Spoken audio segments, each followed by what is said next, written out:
Hello mga kaibigan! Alam nyo ba, minsan sa gitna ng mga hamon sa buhay, pakiramdam natin parang nabasag na tayo. Pero heto ang totoo, hindi nabasag ang puso mo. Hindi ito nadurog o nawasak. Ang nangyari lang, natuto itong manahimik. Maraming beses, ang paghahanap ng katahimikan sa loob natin ang pinakamabigat na gawain. Pero yung katahimikan na yan, yung desisyon na mag-isip, mag-reflect at huminga ng malalim, yan mga kasama ang pinakamatinding lakas na meron ka.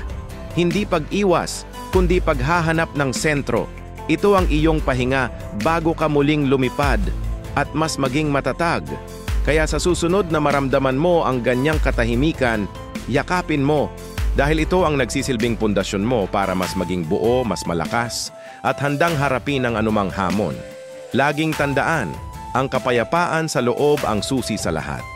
Kung nagustuhan mo ang mensaheng ito, huwag kalimutang i-like ang video na ito.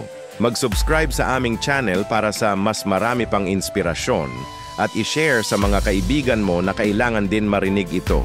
Maraming salamat sa panonood at hanggang